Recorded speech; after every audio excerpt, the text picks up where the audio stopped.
Hey, welcome to Kidmin Talk.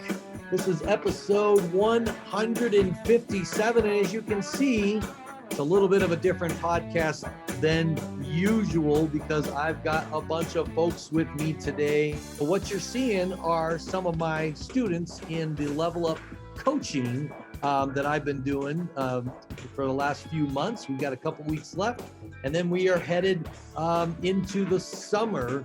And I thought it'd be fun to take one of our Zoom calls and just make it the podcast. I was excited about the content as I was putting it together, and haven't done a podcast for a few weeks because I've been focused on these guys.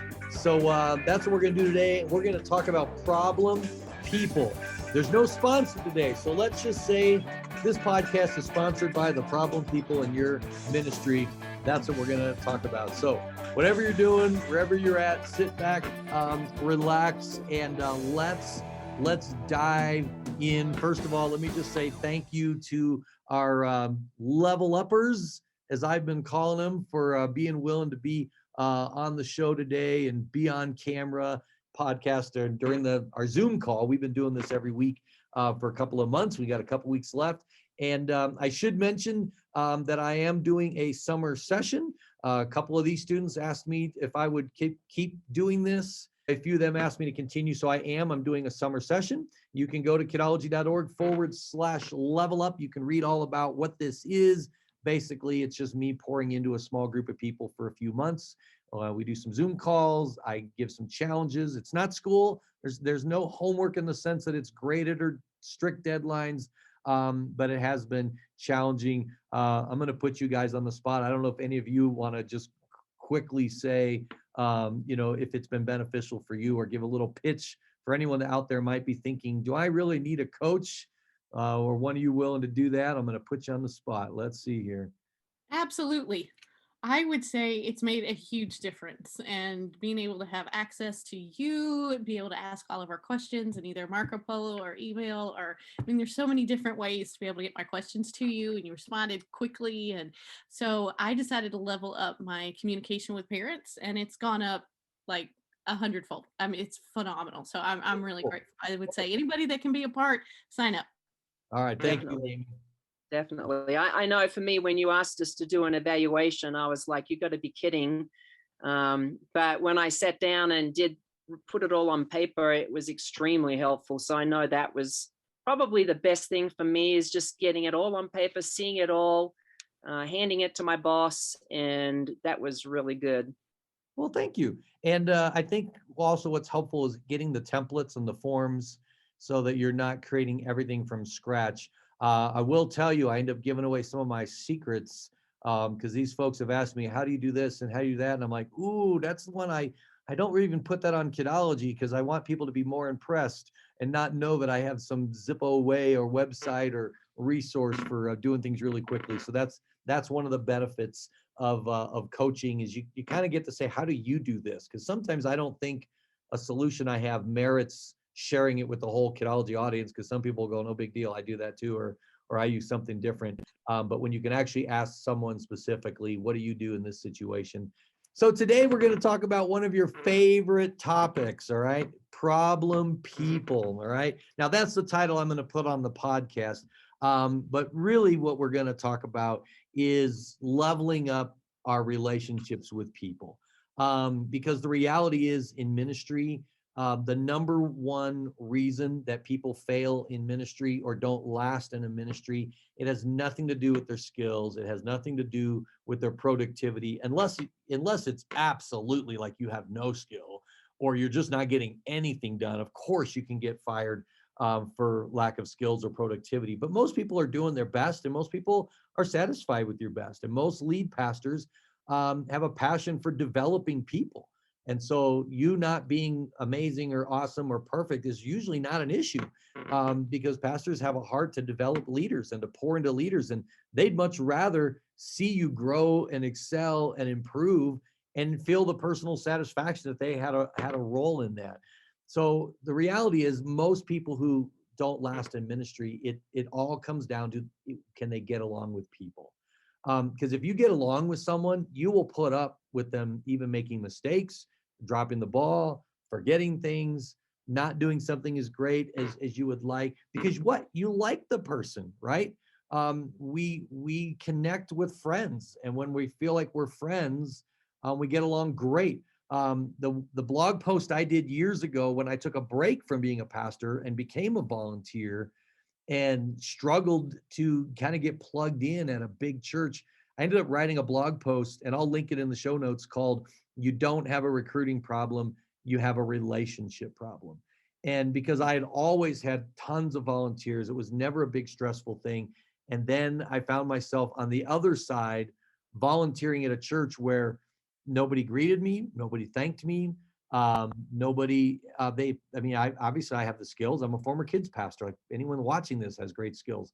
But I wasn't making friends, and I ended up volunteering in the usher ministry. Now, I have full confession. They offered a free t-shirt if you would usher for 6 weeks. And so I got this cool t-shirt. It looks like the Incredibles, but it's an M, because it was a sermon series on David's Mighty Men. And I was like, ooh, I want a Mighty Man t-shirt. And now I use that t-shirt only when I teach at MOPS groups. It's a great t-shirt to say, you moms are incredible. You're and so that shirt fits. But I ended up serving a lot longer than 6 weeks because I made friends. And ushering is, I don't know, no disrespect to any ushers out there. There are skills with that job, being friendly and, having a warming, inviting spirit, keeping track of the empty chairs and all that. But it's not a high skilled job.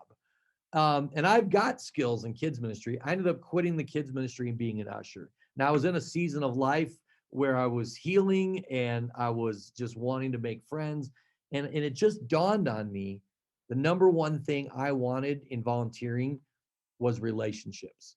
Not everyone's got this passionate call to kids ministry. Now, we do, but our volunteers, we don't even need to expect that of them. Those you get, you don't even have to recruit, right? Because they would do it whether you were there or not. So you can't put any feathers in your caps for them. And because I got invited to go see a movie, I got invited to a guy's house for a barbecue. I just ended up making friends. And so I was like, oh, how can I quit the ushering? All my friends are ushers.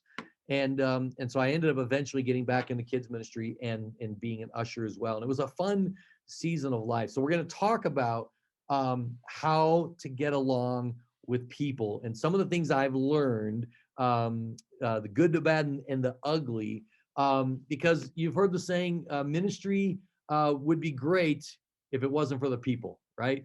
And so we've got to remember that we are in the people business. And so the number one skill that we can level up is our ability to get along with people, and especially the you-know-who's, right? The challenging people. So I've organized my thoughts into a series of L words. If you're a note taker, you could write down the first L word. It won't surprise you. It's the word love. All right.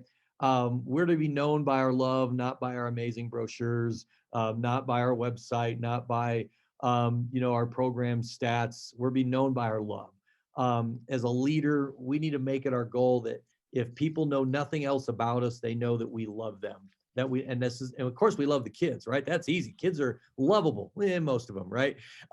But we want to be known as people who love, because we're not in the business of building programs. Programs are just the railroad tracks that ministry travels on. Ministry is people, and ministry is we're in the business of building people, right? And we've got to understand people are not perfect, which, by the way, includes us. We forget that sometimes. And people need grace. Now, that's easy to say, right? Because we're all ministers. Of course, people need grace. What does that mean practically?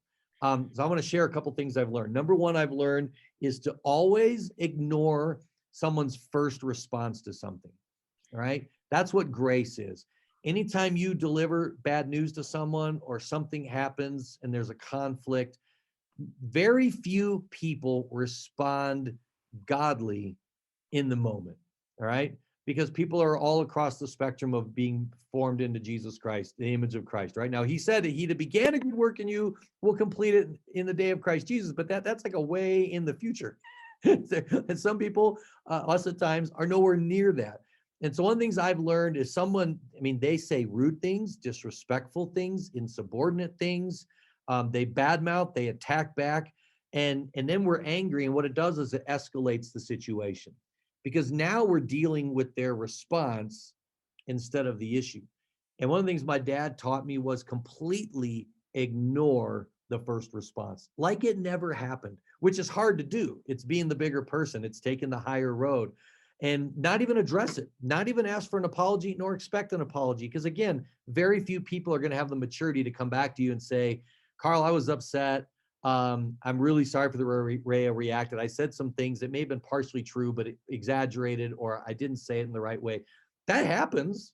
God bless those people. But few people do that. Most people react poorly, and then they kind of hope, they're secretly hoping that it didn't hurt you, that they didn't make you angry, and you just give them a pass. The next time you see them, you treat them as though they had never reacted that way. And what happens is you get over a huge hurdle. And so instead of it escalating, you get to kind of travel back in time, and now you get to deal with the issue. And some will say it later, some never will, but they all will notice that you gave them a complete pass. And what it's going to do is it's going to gain you credibility. It's going to gain you respect. It's going to gain you a lot of things that they'll never tell you because they don't want you to know that. But it will. And supervisors will notice it. Other volunteers are like, oh man, did you hear what so-and-so said? Or were you there when Karl acts like it never happened? Well, that's also leadership. All right. Another thing that goes right along with that is allow for emotions and personality. Everyone's not wired like you. And so part of the grace is just saying, man, I would never have done that. I would never have said that. And a lot of times it feels unfair because I've never yelled at anyone. It's just my personality.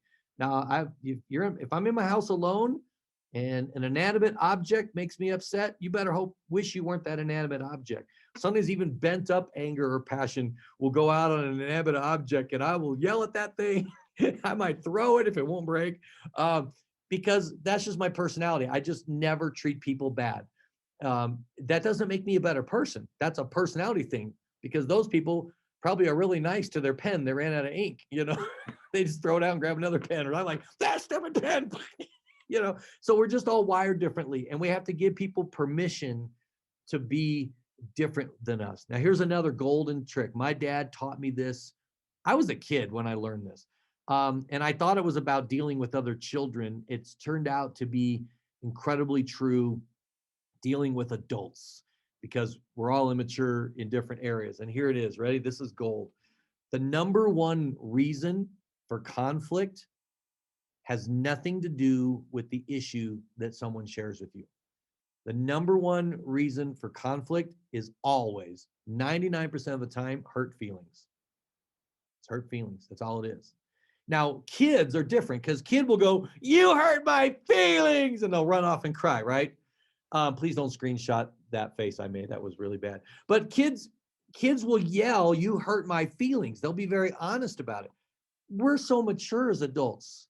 I could never go to my boss and say, you hurt my feelings when you said this in staff. You hurt my feelings when you said this from the pulpit about the kids ministry, right? And now I'm angry at him. And I think the issue's the content of what he said, when objectively it probably wasn't that bad, but it hurt my feelings. It hurt my pride. It hurt something. And so when people come to you with a ministry issue, you need to immediately tell yourself, I hurt their feelings. I don't yet know how, because they're not going to tell me. I need to figure out how I hurt their feelings. And before we ever address the question, you've got to address the feeling. So I will literally say to someone who I'm meeting in a conflict situation, hey, I hear you. I appreciate what you're saying. I don't know that I necessarily agree with all of it, but I'm happy to dive into it. I'm sure there's things you're not aware of. I'm sure there's things I'm not aware of. But can we just set that aside for a second? And I just need to ask you a question and give you permission to answer honestly. Have I hurt you in some way?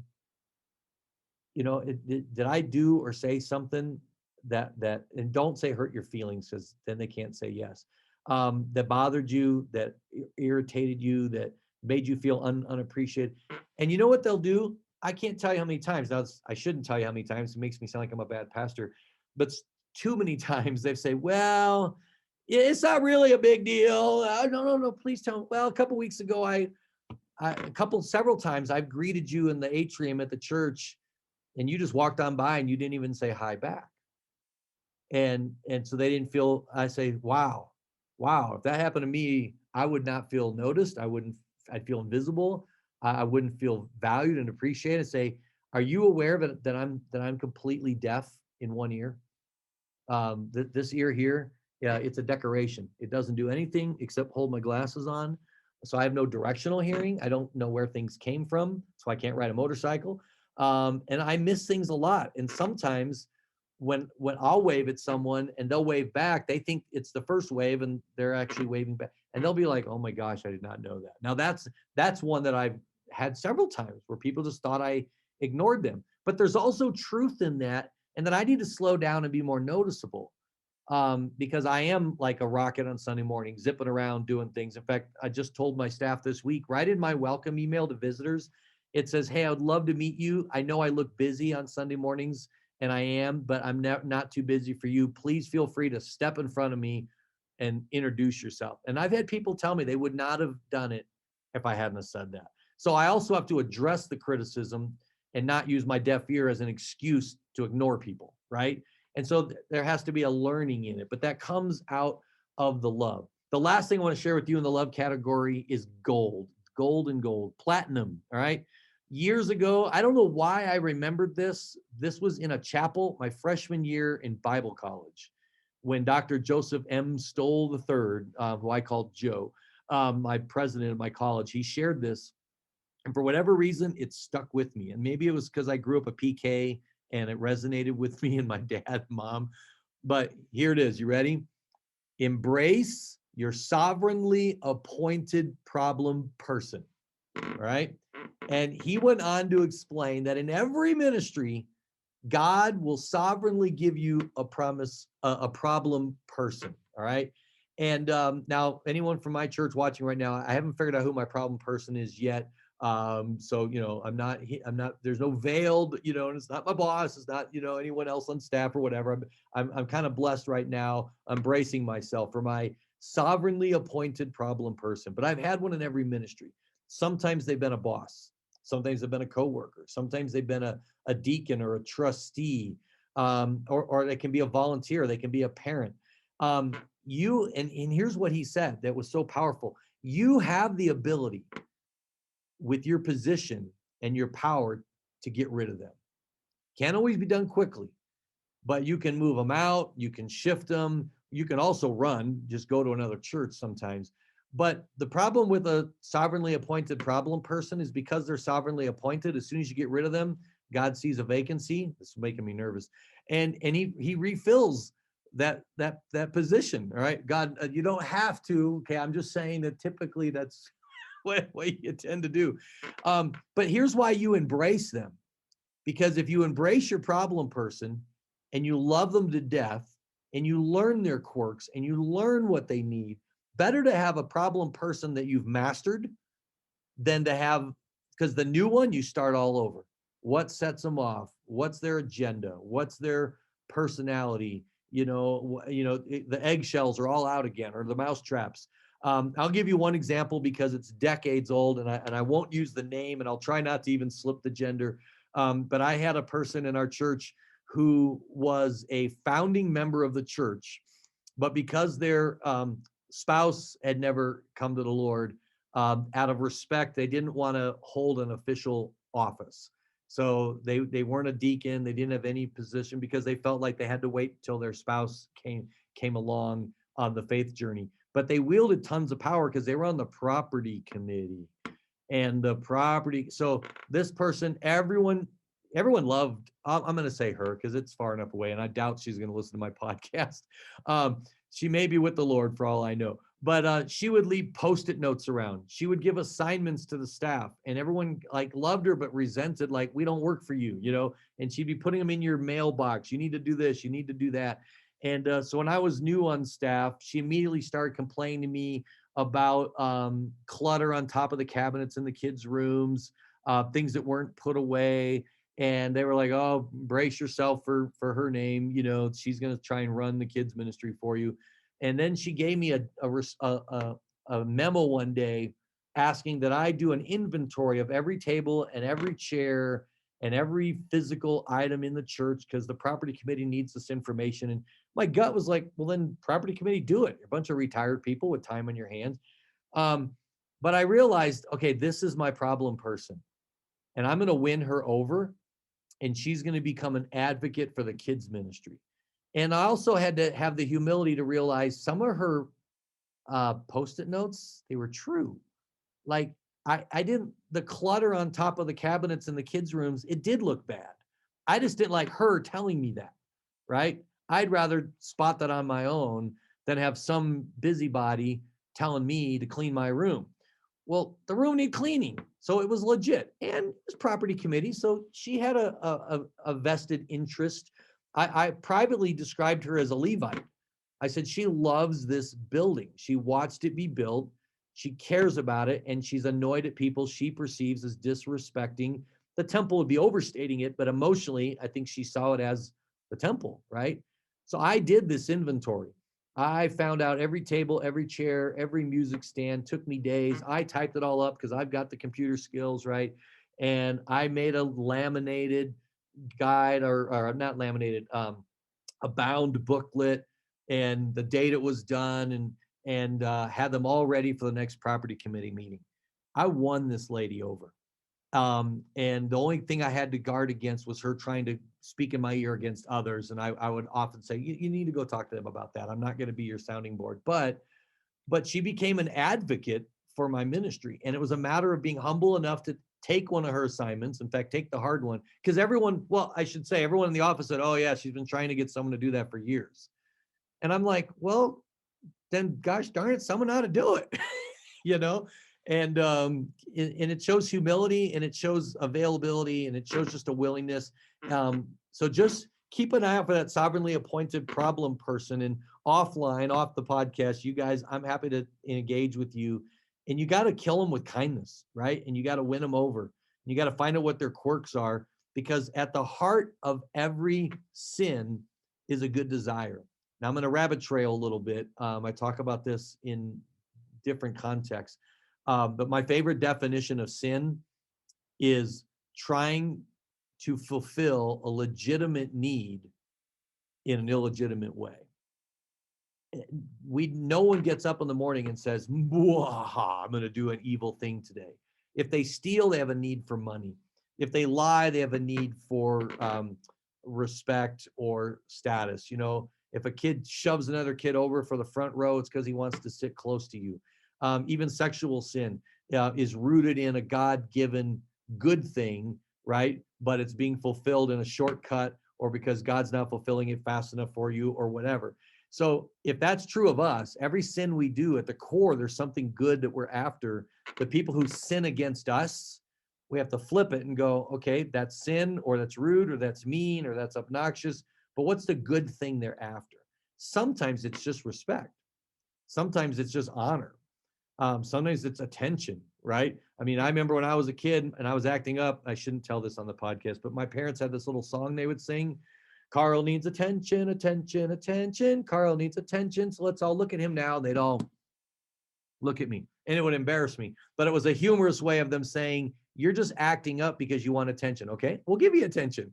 But maybe they need some positive attention or some affirmation. And I can tell you, it can take a challenging problem person and turn them into a project or an opportunity. It can actually be, I don't know if fun's the right word. I don't know what the best adjective, but it flips it from being constantly irritated and angry and upset to, all right, I'm going to crack this person, and I'm going to figure out what it takes. If it's anonymous gift cards in the mail from someone at church appreciates you, or, you know, or whatever, a secret buddy, or you don't know. You pray by say, God, tell me how to love this person. Tell me what they need, because you love them. I don't know how you do, because I don't, but you love them. So help me love them. All right. So let's move to the next L. All right. I'm going to combine the next two, because as I was writing it out, it's like, well, I can't really dissect these. The next two L's are listen and learn. And a lot of what I'm sharing came from our staff meeting this week. We're all reading a book and sharing with each other. And one of our staff members, our worship director, read the emotional intelligence book. So she was sharing some things out of that book. And it led into a conversation on listening. And I was like, ooh, this is good stuff for us as we want to level up. Number one, and this was in a secular book, be humble. All right. And it's easy to say that, right? But what does it mean to be humble? It means I could be wrong, right? It means I might have some preconceived notions. I might have baggage from the previous ministry or life experience that's hindering my ability to be open to what God wants to do here. And so, in getting along with people, there just takes some humility. Sometimes we don't like somebody else getting credit, for something that we did, because we did 95 at work and they did the last lap of the relay and they got all the cheers, and we're like, man, I'm dead tired and I'm the one that did the first 20 laps. Doesn't matter, right? Because it's for the ministry. One of the most powerful things, and I'm going to keep quoting my dad, in any conflict situation with someone, always, always, always start with questions. No exception. And I can tell you, this is every time I haven't done this, I wished I had. If I'm upset with somebody, they did something I didn't appreciate, and I go to them and I start talking, I get myself in trouble. So I start by going, hey, this happened, or I heard this, and I was just curious why you said it that way, or why you did that, because sometimes their answer resolves it, and you're like, oh, okay, all right, well, thank you, because I didn't know that, and I kind of thought you were butting in, or I kind of thought you were dissing the kids ministry, whatever it is, and you just ask questions. I mean, I remember one time, uh, the youth pastor, the pastor's son, this is years and years ago, the pastor's son, I was out with him, discipling him, and he said, yeah, my dad said you're really slick. And I didn't like that. It hurt, it hurt my feelings, right? What does he mean by slick? Because slick to me means fake, insincere, not genuine, putting up a false pretense, whatever. And I mean, I was like, I want to quit. That's what my boss thinks of me. Why am I here? And it was really hard to go to him just in one of our, hey, by the way, oh, because I had just preached, and he was describing my preaching as slick. And I said, hey, what'd you think of my sermon last Sunday? I didn't really get any feedback from you. Well, he went on to be very complimentary, about being prepared, um, choosing my words, not using the word, and then he ended up using the word slick. Well, he must have been talking to his wife and saying, man, Karl, he's polished, or he's prepared, or whatever, complimenting me. All his son heard was he's slick. And I'm so glad. If I'd gone in there angry, I would never even gotten those compliments that I got from him. And so there's just so many times where, you just got to start with questions. And then here's the killer. This came up in staff meeting, and you'll learn this in coaching training. When you're listening to someone, and this is hard, don't be thinking about your response, while you listen. And in my notes, I'm going to give you, I crossed out listen. I wrote it on purpose and crossed it out. It's not don't prepare a response as you listen, because then you're no longer listening. It's don't prepare a response while they're talking. Because as they're talking, we're already thinking about, well, I'm going to say this, or I'm going to say that, or I got a zinger, or even just, well, they don't know. And it's hard to resist it and just listen. And it's active listening. It means you're 100% receiving. And then, when they're done, the next thing you should do is repeat back what you heard. And again, you'll see I crossed out the word heard. It's on purpose, because it's not what you heard, it's what you understand. So say, okay, here's what I hear you saying. Because sometimes when you repeat it back, they're like, no, and like, okay, we'll try again. um, and and and don't respond until they agree that you understand what they're saying. Now, if you've ever been through marriage counseling, they'll tell you to do this in your relationships, to say, okay, what I hear you saying is that, you don't feel loved, or you don't feel valued, or you feel like I talk over you, or whatever it is. And it's that active listening, even asking follow-up questions. If you never ask a follow-up question, you communicate you don't really care. But when you ask a deeper question, or you ask them, you said this, can you expand on that a little bit? That lets them know you're trying to understand. And then this is a killer one: pause and ponder before answering. There was a leader I had years ago. I'll just give his first name, Jerry. And he kind of annoyed me at first. He was an older gentleman. Anything you asked him, there was an awkward silence before he answered. You know, you'd say, what'd you think of the latest Star Wars movie? You know, and I'd be like, come on, just you liked it or you didn't like it. But I began to emulate him or wish I was more like him because he always, and it wasn't that he was dumb, but the next thing out of his mouth would be really good.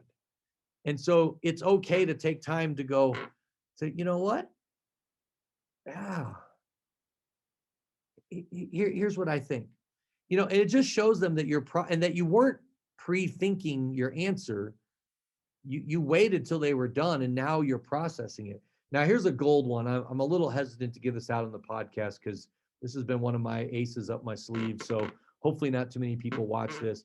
Don't even feel you have to answer right away.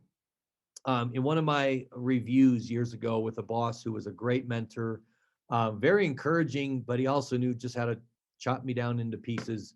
I left some of my job uh, reviews in tears. I mean, he laid me bare, but it was always in love, and I always was a better person. They just were very painful. And one of the things he shared with me in listening, he says, you know, Karl, when I share something with you one-on-one or in staff meeting, like, he goes, you're an answer guy. And kids ministry people, we're all like that, right? He says, you're just immediately, all you got to do is this, or like, just do that. Or how about you just do that? And he said, usually your answers are pretty good.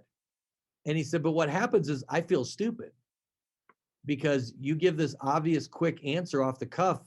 And inside, you know, I say thank you, but inside I'm like, well, yeah, wow. Yeah, that's a good answer. Why didn't I think of that? You know, and he says, I feel dumb. So he said, I'm going to tell you something you should do with me.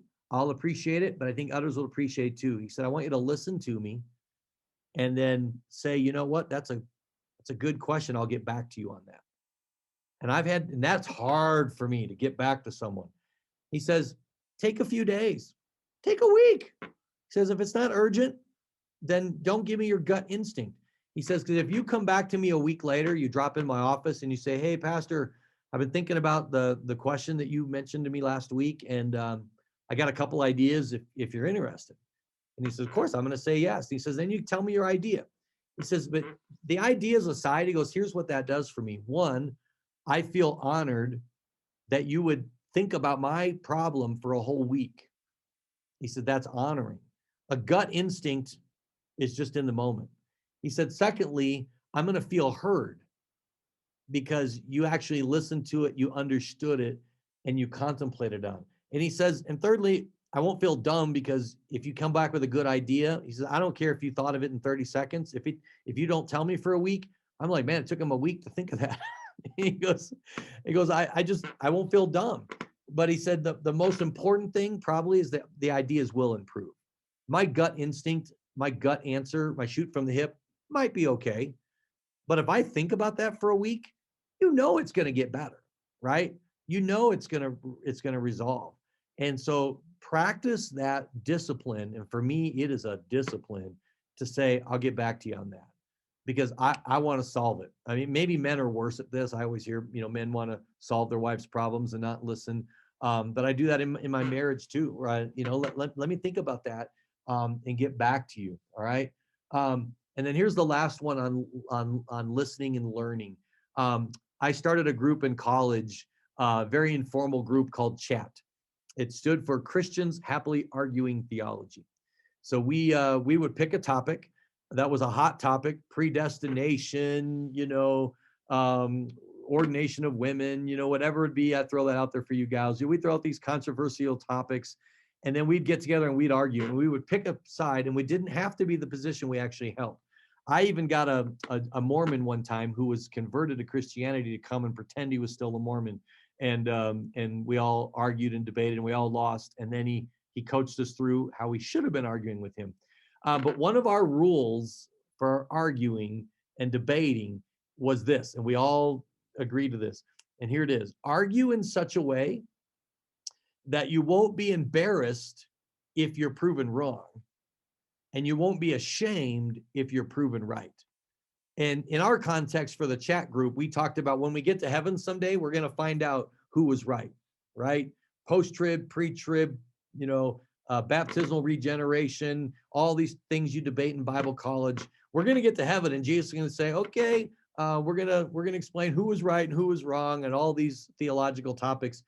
Well, I want to have argued in such a way that if I find out from Jesus in person that I was like dead wrong, I'm not going to be embarrassed because I wasn't a pompous jerk, rattling off Bible verses and crushing my opponents just to find out I was wrong. But I also don't want to be ashamed if I was right. Like, I don't want to be, I was so dogmatic that they're like, ugh, and then I kind of feel bad that I was right. But what I've learned over since college is that proving right or wrong, it happens in real life. I was in a thread this week about Star Wars, not even theological. People were arguing about something in Star Wars, and I made the mistake of saying to someone in Facebook, maybe you need to rewatch the film. And then I said, the thing that I thought happened. Well, they came back and said, and two people came back, and I was wrong. It had to do with the trench run and Luke, and my gut instinct was to delete my comment. Like, I don't know these people, and they proved me wrong, right? And I was like, no, I'm going to take the hard road, and I'm going to say I'm sitting here corrected. It was indeed I who needed to rewatch the film. The rest of my argument still stands, but I was wrong on that critical point. Well, that led to a really good conversation. Someone even said, I'm surprised you didn't delete your comment. And I said, hey, when I'm wrong, I own it. But I was embarrassed because it was a little snarky to say, maybe you need to rewatch the film, because it turned out I was the one that needed to rewatch the film. And I went on YouTube when they came on. I was like, ooh, my memory. I haven't seen that movie in a few years. But I was embarrassed because I should have said, from my memory, this is what happened. And they would have come back and said, no, actually, here's a YouTube clip. You're wrong. And it wouldn't have been as embarrassing. It was you need to rewatch the film, that I didn't mean it snarky, but I had more pie in the face. Let's just put it that way. So argue in such a way that you won't be embarrassed if you're proven wrong, like I was, or ashamed if you're proven right. All right, live and learn. So we got love, listen, and learn. We're gonna fly through the last three. Okay, the next one is look. All right, try to look at their perspective. That's listening and learning. Look for a win-win solution. Sometimes I don't like the word compromise. It sounds like we're sacrificing. It's not compromising in ministry. It's wanting to advance the ministry. You're not going to like this one, but look for criticism. All right. We tend to avoid criticism. I'll upload an article to our Facebook group. Listeners, we have a closed Facebook group, and it might be on Kidology, on dealing with personal criticism. And I talk in there about, you want to seek criticism out. There's an old saying, keep your friends close and your enemies closer.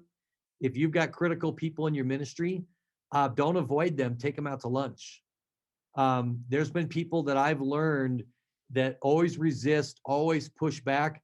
I let them in on my plans a month early. And I say, hey, I'm thinking of an idea and I just want to bounce it off you. I know they're going to be negative. They never see anything positive, right? But they're going to give me 4 or 5 negative things that I can go, ooh, I can address those, or I can fix those before my public announcement. So they actually are an ally, even though they're a negative person. And so I actually give them early access to be critical, so that, because they're just really good at finding my faults or my ministry ideas faults. Well, that's good for me. It hurts my feelings. I don't enjoy it, but it's good for the ministry. And don't ever use this in ministry context, but negative people are like weeds. All right. You can't ignore them. They don't go away. They get bigger. So you've got to deal with it while it's small. So if you've got a little bit of a negative person, you got to embrace them. When I was a performer in college, I worked for a company doing roaming entertainment as a magician. I did a lot of bar mitzvahs. And I think I actually did an article on this for Children's Ministry Magazine last year, in their last year in print. And my boss taught me, as soon as you get to an event, look for the leader and schmooze the leader. And he was talking about kids.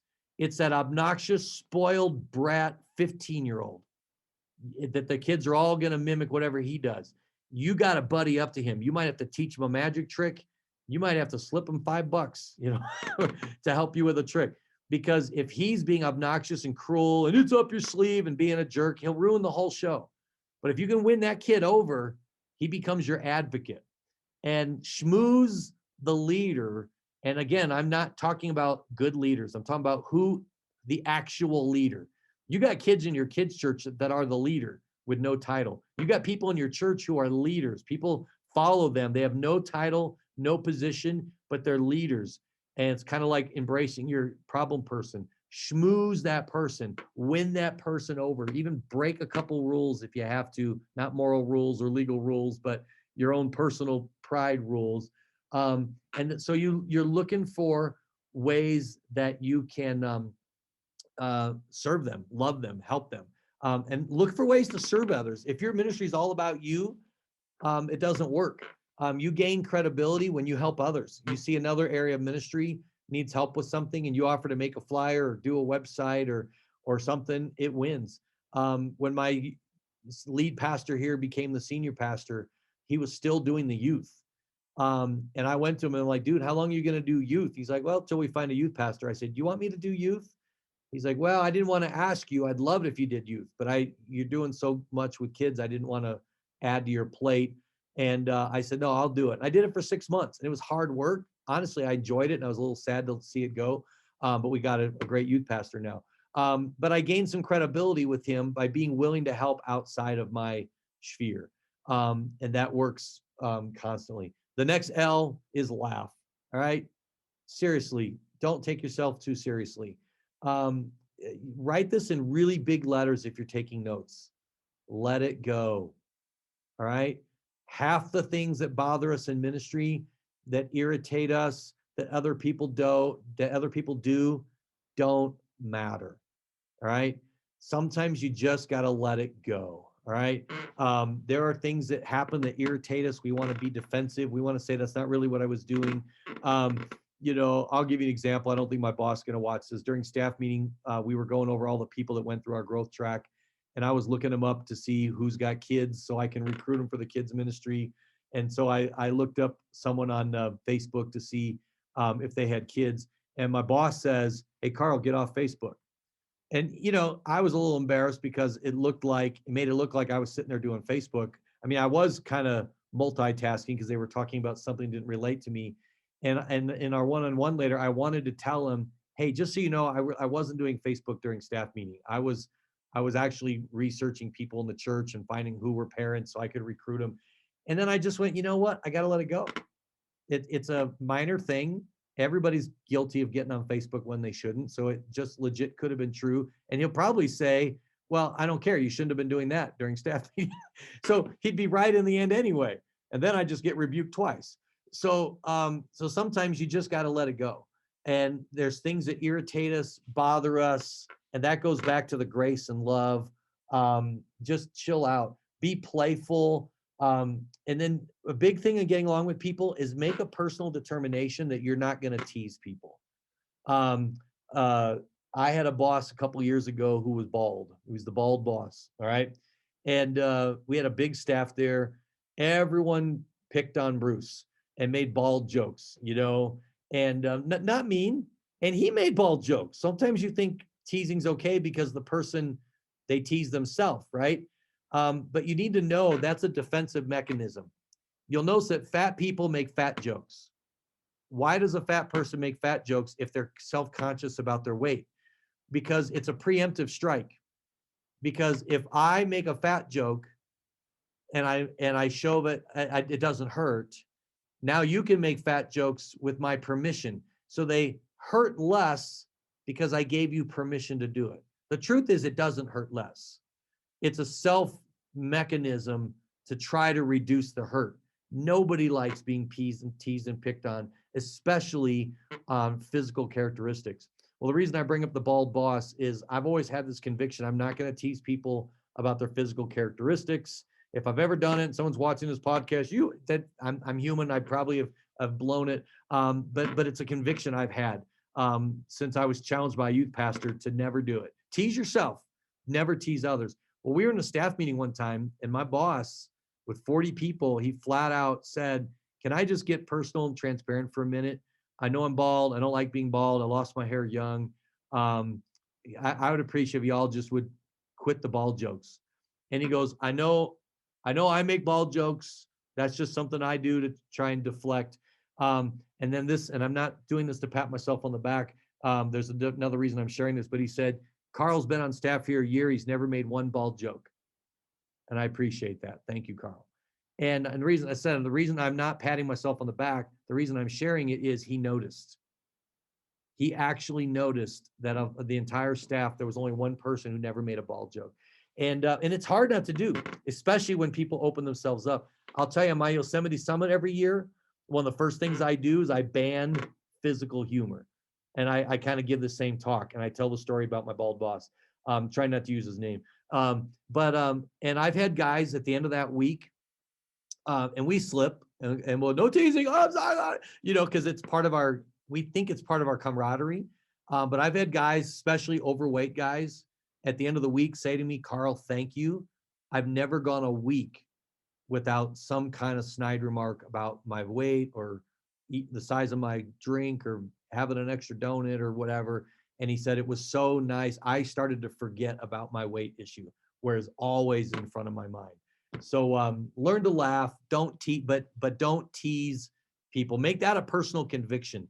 I will never tease anybody about their physical characteristics. There's other areas that are safe to tease, and teasing can be healthy and fun. But just be careful that it's something that's not going to hurt. Last one is lead. All right. And that's what leveling up's all about. Use problem people as an opportunity to advance the ministry. Leadership is advancing, right? We're calling it leveling up. It's a chance to advance your personal growth. God brings problem people into your life to grow you. Remember, he's more about building you than building your ministry. So sometimes it's a matter of saying, "Okay, God, what do I need to learn? What are you trying to teach me? Because maybe if I learn it, you'll get rid of this person.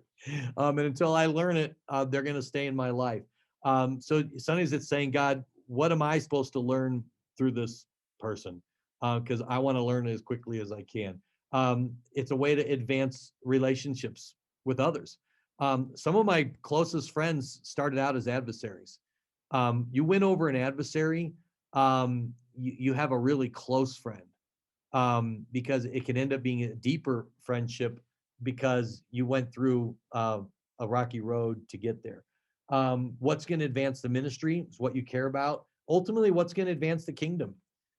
We can't let these petty things and our feelings hinder the ministry. I'd rather be wrong and advance the kingdom than be right and hinder the ministry. Does that make sense? And that means I'm going to surrender on a lot of things. There's a lot of battles that aren't worth fighting. If you anticipating a battle and it's over something petty, sometimes you go, "You know what? I could win this battle and lose the war. I could win this battle and lose ground. I could win this battle and have a damaged relationship. I'm going to surrender on this one. It's not fair, but life's not fair. If God's not fair, you know that? I always tell kids, God's not fair, because if God was fair, Jesus wouldn't have died for me, because I don't deserve it. If God was fair, nobody would get into heaven. So if God's not fair, why do I expect the world not to be fair? So, we don't have to win. And it's not a matter of losing. It's just a matter of growing. All right. So, do any of you have any questions you want me to address before I wrap up the podcast? And then we'll do some private offline conversation. But if you have a question on one of these, or just something that resonated, or a thought that you had, I'd love to hear from one of you guys. Just a quick, what was the last L? Lead. Lead. Okay. Yep. So it's love first, listen and learn, and then look, and then laugh, and then lead. And then we joke that sometimes you just got to leave, right? There's too much conflict, Yeah. and it's harming you, and it's harming your walk with God, it's harming your joy, harming your family. I'm an advocate that you don't run from situations, because you'll take most of your problems with you. And I know many leaders who have the same problem in every ministry, And, you want to say, well, what's the common denominator if you keep facing the same issues? It might be you. You might need to stay there and grow and learn how to deal with that, and before you move on. So leaving is a way, but it's the last. And we could talk about that in another time. That's a whole conversation. Yeah, Todd. What's the difference, in your opinion, between a win-win situation and a compromise? They're probably the same. What I'm saying is I don't like the word compromise, because a compromise sounds like I'm giving up and giving you some. And I think that's the wrong attitude, because if the solution is good for the ministry, then I didn't lose anything. I might have got my feelings hurt. I might injure my pride. But the reality is we're wanting to advance the ministry. So it's not about me giving up. And so that's why I just don't like the word compromise, because compromise seems to suggest we both got a raw deal. And we just found a middle ground, and I don't want middle ground. I mean, if the win-win might be that I completely don't get any of my way, but that's still a win. If I truly care about the ministry, my idea on the garbage heap and your idea being the one we use, that's not a compromise. That's not even a 90-10. That's just flat out a win, because the ministry won. And that's where that humility comes in, to go, my idea may not be the best idea. It may have crushed it in my last church. It may not be the solution for this church. All right. Well, that was a great question, Todd. Thank you so much. Thanks for joining us here. Again, folks, this is just kind of a little teaser sample. It's usually a little more interactive, but because I was recording, it was a little more of a monologue. But I hope it was encouraging to you. I hope you'll be challenged to love unconditionally. I'm peeking at my notes, to listen, to learn, to look, to laugh, and to lead. And if you'd like to be a part of a coaching session, please just go to kidology.org/level up. Check it out. I've already got 2 spots filled for my summer session. I only take a small group, because I really do want to get to know your ministry and your needs and find out how I can help you. But thanks for joining me again here on Kidmin Talk. And as I always like to say, I will see you on Kidology.